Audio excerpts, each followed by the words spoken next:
تنفع المؤمنين. And do remind people, because the reminder is beneficial for the righteous. The reminder is beneficial for the righteous. So, as we believe in this verse, inshallah, MMS, and with the help of the brother Nur Azham and brother Aidel, and sister Shafiqa, so inshallah, we will have a series of lectures in which we will be inviting, inshallah, people from outside Massey and from Massey to present lectures about Islam as a reminder for all of us. And as you know, brother Hazim, he is the president of MMA and he's an agronomist. Inshallah, he will start the first lecture series by the lecture about Ambassador of Islam, and it happens to be the day of 11th of September.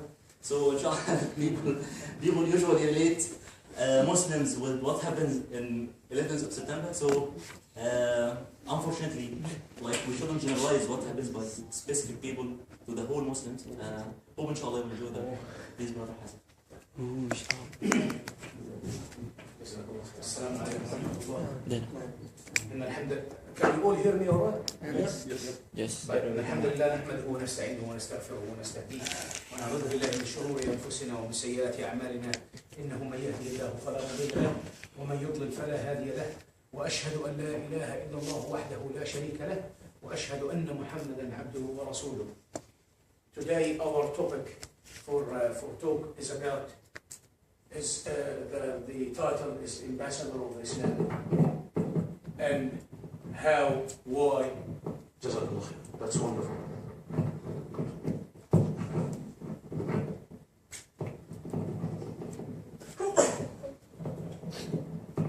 Great. And why?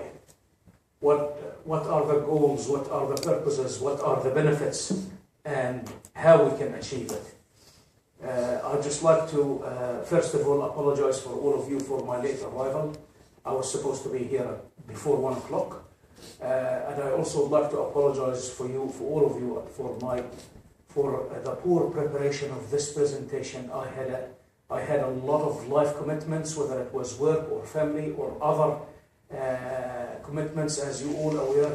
And some of you are heavily involved in preparation for Islam Open Day in Palmerston North here. And that took a lot of my time. And also yesterday I had a terrible toothache in one of my molar teeth, and I have an appointment with the dentist at 2:15, so straight after this. So I repeat my apology again. Now, to cut it down to the topic, Ambassador of Islam. Why somebody would be an ambassador of Islam? By the way, just before we start, all the hadiths that I have quoted in my presentation, they're all authenticated in Bukhari or Muslim. So no hadith in this presentation is outside of these two books. Right. The Prophet ﷺ says, لَأَن يَهْدِي اللَّهُ بِكَ رَجُلًا وَاحِدًا خَيْرٌ لَكَ مِنْ حُمْرِ النِّعَمِ. This hadith is part of the conversation that acted between the Prophet ﷺ and Ali ibn Abi Talib radiallahu anhu, his cousin and his son-in-law, when he gave him the raya or the flag or the leadership in conquering Khaybar, the Hisan or the castle of Khaybar. The Prophet ﷺ said to Ali, and of course, the message is not only for Ali ibn Abi Talib, it's for the general, all Muslim population. If Allah Azza wa Jal guided you, if Allah Azza wa Jal made you as a guide for one person, that kind of reward that you will get from Allah Azza wa Jal for taking this task is better for you from the Humr al-Ni'am. Some people might translate it as red camels. Now, we just need to make a stop for 1 minute here about red camels. What are red camels? Well, red camels in that time, were the best of positions, best of belongings. It's the best that you can ever. It's the best thing that money used to be able to buy at that time. red camels. Why? We're not going to talk about it right now. But basically what the Prophet ﷺ said in this hadith, it is the best, it is the best physical reward that you can achieve in this worldly life if you manage to guide one person, whether it was لا يهدي الله بك رجلا واحدا. رجل here does not mean a man. It means a person, regardless of the gender. Alright? Because the message is universal. The message is not only for men or for men without women, or for women without men, or for a race, or for a skin color, or for a culture, or for a geographical zone. The message is universal. So this is one of the Prophet ﷺ's hadith. Imagine the reward. Imagine the reward. Also, من دعا إلى هدى كان له من الأجر مثل أجور من تبعه لا ينقص ذلك من أجورهم شيئا. And this hadith means whoever invited to guidance will earn as much as all of the rewards of all people who followed him without listening any of their reward. And you see, this is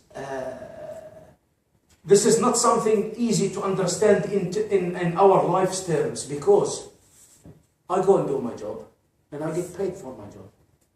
But can I get paid? How can I get paid for someone else's work? In terms of this dunya, in terms of this dunya, this hadith is very hard to understand. How can you get reward for someone else's work? It's just about impossible. But this is just to illustrate how rewarding Allah Azza wa Jal can be, and how rewarding Allah Azza wa Jal can be, especially for this kind of act, is to give guidance to others. So indeed, brothers and sisters, and of course, based on this hadith, the best person who has ever walked this earth after the Prophet, after all the prophets, peace be upon them all, is Abu Bakr as-Siddiq radiallahu anhu. Because Abu Bakr as-Siddiq, he was the first man that was told about the da'wah. He accepted it, and he did not only accept it and became a Muslim, prayed his 5 times, and did his fasting, and did some charity, and did some. No, Abu Bakr as-Siddiq radiallahu anhu ardah, peace be upon, may Allah Azza wa Jal be pleased with him. He used to act with da'wah as if it was sent on him, as if he was the messenger.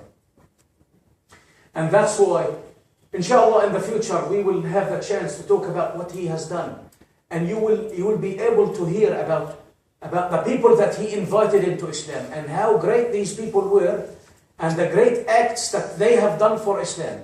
All of these acts and all of these people are in the balance of Abu Bakr as-Siddiq radiallahu anhu. So, and that's why majority of scholars agrees on his status. And also, now I'm going to quote a hadith. أرأيتكم لو أخبرتكم أن خيلا بالوادي تريد أن تغير عليكم أكنتم مصدقين قالوا نعم ما جربنا عليك إلا صدقا. This is in Bukhari. In Muslim, they say ما جربنا عليك كذبا. But both means the same thing. And I'll explain thoroughly what that means. والذي نفسي بيده لتموتن كما تنامون ولتبعثن كما تستيقظون ألا وإنها الجنة أبدا أو النار أبدا. This hadith acted between the Prophet ﷺ and the people of Mecca. Just 3 years after the beginning of prophethood. When Allah Azza wa Jal sent Muhammad as a prophet, Allah Azza wa Jal's order was to keep the message as secret for 3 years. It was kept secret for 3 years. Now the ultimate knowledge, the ultimate wisdom behind this is in the knowledge of Allah Azza wa Jal. But of course, we can talk about later why Allah Azza wa Jal ordered the Prophet to keep it secret. But then, Allah Azza wa Jal revealed in the Quran, بسم الله الرحمن الرحيم فاصدع بما تؤمر وأعرض عن المشركين. Reveal what you have been ordered with. This is a rough translation of this ayah. So, the Prophet ﷺ went and mounted on a mount called Safa in Mecca. And he started calling for all the people in Mecca at that time. He started calling them by their tribes. Ya Bani Abdi Manaf, Ya Bani Fihr, Ya Bani Asad. He started asking all people to come to him here because he had a great announcement to make. So, and they say in that hadith, all people responded to his call. Even if someone could not, if one of the masters of Mecca could not respond to his call, he would send, that master would send either a servant or a slave in order to listen to what the Prophet ﷺ had to say and bring the news back to him. So, and on that day, the Prophet ﷺ said, أرأيتكم لو أخبرتكم أن خيلا بالوادي تريد أن تغير عليكم أكنتم مصدقين. If I say to you that behind this mountain is a great army of knights riding their horses, want to come down on you and kill all of you, would you believe me? That was a question. The answer was yes. ما جربنا عليك إلا صدقا. We have never experienced but truth from you, Ya Muhammad. Because at that time, the majority never knew that he was a prophet. But Prophet ﷺ, he used to be known as, one of his names is the honest, as-sadiq. He never told a lie. So they reply back to him, they said, ما جربنا عليك إلا صدقا. He said, and this illustrates, this is why I brought up this hadith. This illustrates the mission of a good Muslim.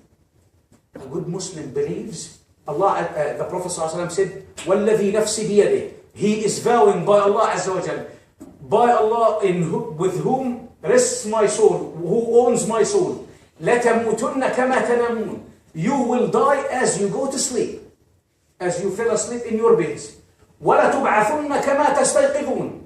And you will be resurrected like when you wake up from your sleep. أَلَا وَإِنَّهَا الْجَنَّةُ أَبَدًا أَوْ النَّارُ أَبَدًا. After that, it's either Jannah eternally or hellfire eternally. There are only two ways, brothers and sisters. There is no third option. After resurrection, it's either Jannah or hellfire. وَالْعِيَاذُ بِاللَّهِ. And this hadith tells us, as again, we live in this life. We enjoy life. We do our jobs and of course we get married and raise families but all of these acts, these are normal acts, but it is supposed to be directed towards the pleasure of Allah Azza wa Jal in order to win the best destiny.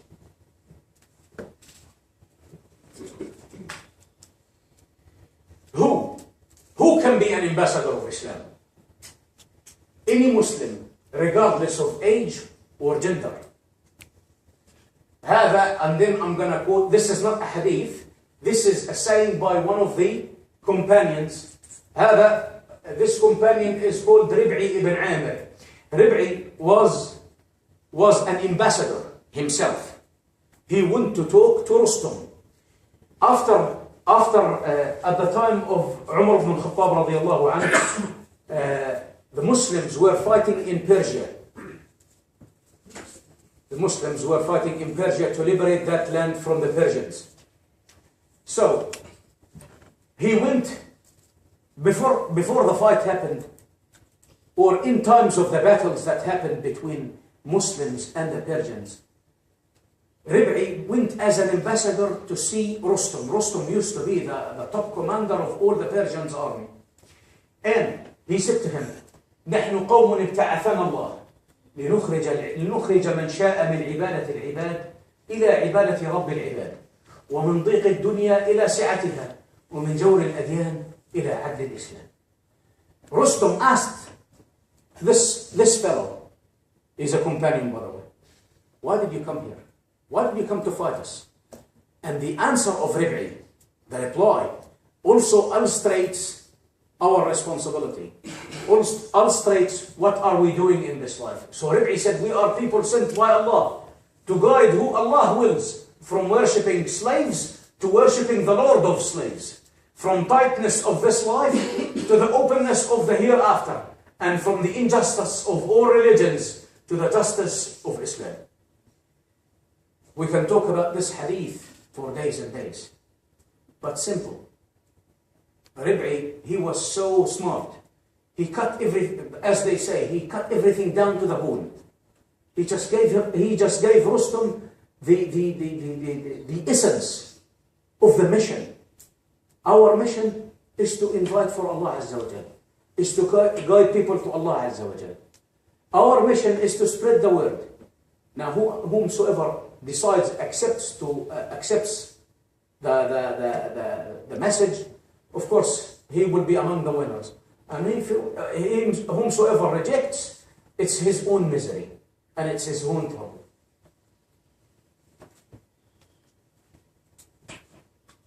How can we become ambassadors of Islam? Well, first of all, there are two main components of today's talk. First of all, how to become an ambassador. There are certain criteria, or I shouldn't say criteria, I should say there are certain ethics, and there are certain ways. No one can go and pretend that he's an ambassador of Islam and do whatever he or she likes. You have to commit to a certain characters and manners. And in order to achieve the best, we have to follow the great example, Prophet Muhammad sallallahu alayhi wa sallam's sunnah, and we must study the seerah. There is no two ways about this, brothers and sisters.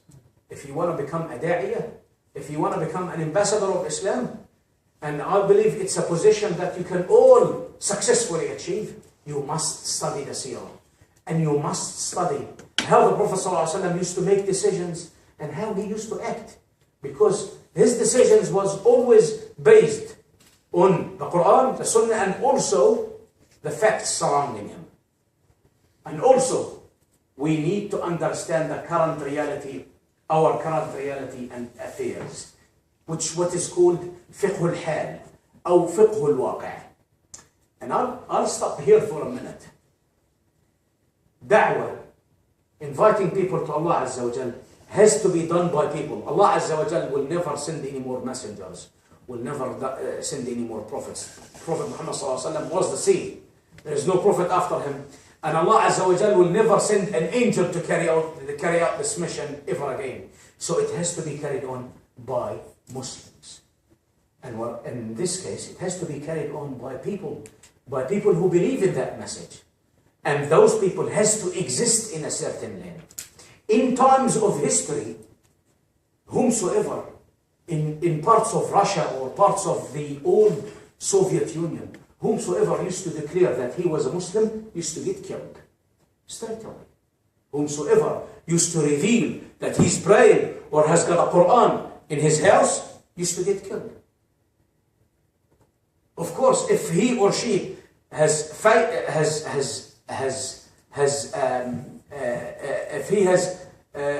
if anyone dies after declaring that he's a Muslim, of course, inshallah, he is shaheed, he's a martyr.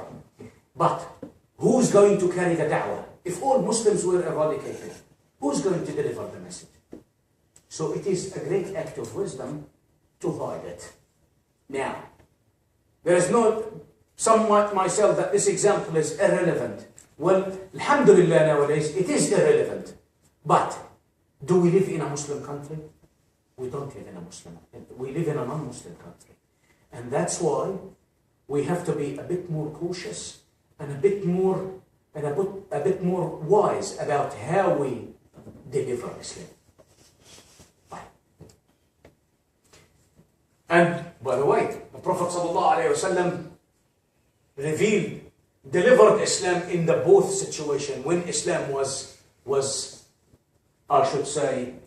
at the beginning and was weak, and also he delivered the same message when Islam became prominent. And we must learn the way of how he ﷺ used to do it.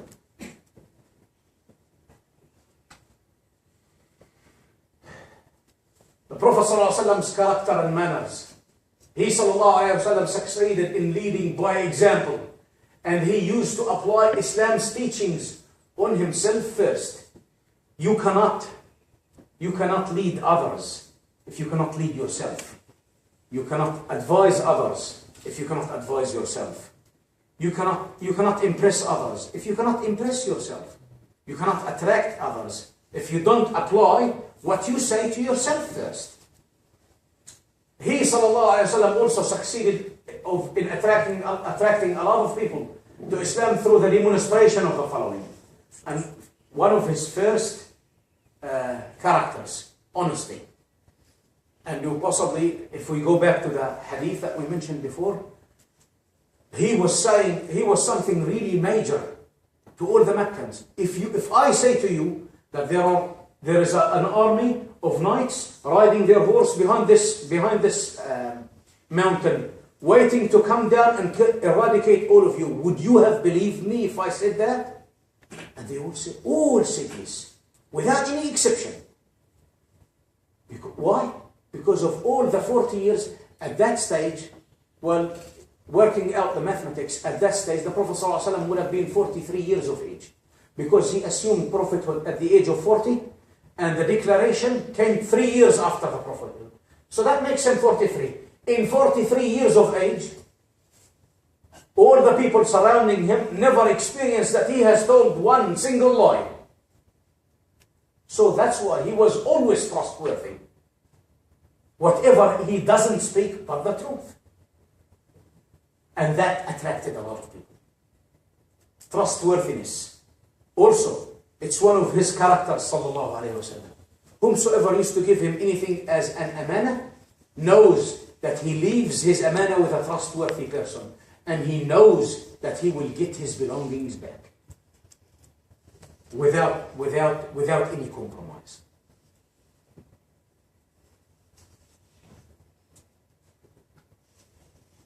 Steadfastness.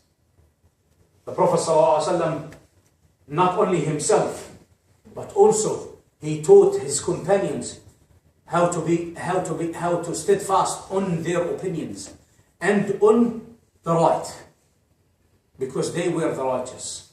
And because they were the righteous, of course, all of them, they got tested. And all of them, without an exception, they got tortured. But they all steadfast on the da'wah. Humbleness. The Prophet ﷺ never been seen or never been heard once that he did an act of a show-off. He was always humble. Humble to Allah Azza wa Jalla first, and then humble to people. And in this case, as a side, under this point, I just would like to warn all of you, remind myself first and all of you that showing off could be direct and could be indirect. And you need to be really careful, because unfortunately, as of our current lives nowadays, indirect showing off is a current major disease. And some people do not realize that they are committing this kind of sin. They commit it without knowing. And the indirect show-off is mentioned in the Quran, and I'll just give you an example. I can tell someone, I can show off myself to someone indirectly by saying, you know what? 2 days ago, I found a very good catch. I bought this kind of car, only it was on special. I only bought it for $300,000. And the poor fella is driving a $2,000 car that is manufactured possibly maybe 20 years ago. And he's managing, but it's like, I'm just sort of showing off. I'm rubbing it in his face, you know. It's like, it was so cheap. It was only $300,000. How can you drive this junk that you came with? This kind of showing off nowadays, brothers and sisters, is very, very common. It's very common. Allah Azza wa Jal says in Surah Al-Kahf, قال لصاحبه وهو يحاوره أنا أكثر منك مالا وأعز منك نفرا. It was indirect. I didn't mean to say to my brother that, you're very poor, I'm very rich, and all of that nonsense. No. I brought it in, I made the point indirectly. And nowadays, this is a very, very common disease that I would like to remind myself first and remind all of you that this is not a character of someone who wants to be an ambassador of Islam. An ambassador of Islam has to be humble all the time, under any circumstances. Patience and perseverance. Again, maybe this is linked to the third character, which is steadfastness. But in order to explain to you what I mean by patience and perseverance, I'll just give you an imaginary story. Can I say that, for example, Ahmed? I'll just say an imaginary story. Ahmed, mashallah, was born in Egypt, and he did well at school, and then he traveled to New Zealand, where he has done a PhD, and over there he did, mashallah, a great deal act of worship, and he invited a lot of people. 1,000 people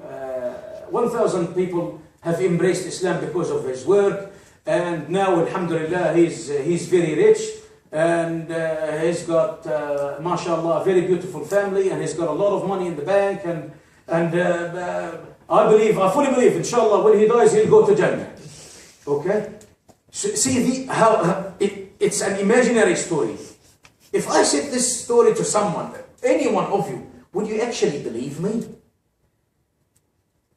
No. This is an imaginary story, as I said. That doing da'wah to Allah Azza wa Jal, being an ambassador of Islam, is nothing but putting yourself into troubles all the time. It is an act of jihad. And you cannot be a da'iyah without expecting that you will be taken outside of your comfort zone. You will be taken out of your comfort zone. You will be tested by Allah Azza wa Jal, whether you like it or not. And Allah Azza wa Jal will see. Allah Azza wa Jal will judge you according to your reaction. So do not expect that life is rosy, and life is full of happiness, and life is full of goodness if you want to be an ambassador of Islam. We can talk about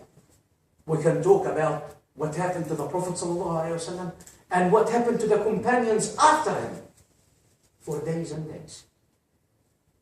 But they were always steadfast, and they all showed their patience and their perseverance. Patience, someone might decide not, if a harm befalls him, he might decide as a kind of patience never to retaliate, but he might stop doing what he's doing. No, you should. That's not the message. The Prophet ﷺ, when he went to invite the people of Ta'if to Islam, guess what? You possibly all of you know what happens. They sent their children, they stoned him, blood came out of his head, and of course he was verbally abused and he was mocked of. But what did he do? He had the chance to get back at them at the same time, eradicate all of them. But of course not. He didn't. This is not his, that wasn't what he was sent for. He was sent to deliver the message. Of course the people did not accept the message, but that did not stop him doing his job, delivering his mission. Calmness and anger management. And the reason I brought this up, also, it is very well known that the Prophet ﷺ genuinely is a very calm person. It is reported that he only used to get angry when something really, really, really major happens, like a great sin or a great act of violation towards any treaty that was done with non-Muslims. Other than that, he is generally calm. And that is a character that you need to bring into your personality if you want to become an ambassador of Islam. You will never be successful in attracting anyone to Islam if you were an angry person, or you could be ticked off for the slightest reason. And again, life, if you decide to become an ambassador of Islam, life will be full of surprises and full of tests for you. And the first thing that you have to overcome is yourself. You have to be calm, accept everything, and also be prepared for the worst, and also control your anger. People will never listen to someone who shouts loudly, and I don't think anyone would be attracted to any religion that the followers speak loudly or always or could be ticked off very easily. Courage. You have to be courageous. You have to be courageous. You have to go in and talk, and also talk and do. Sometimes it's easy if it was always talk. Sometimes you have to work and do things that you don't normally do in order to spread the message. How are we going for time ahead?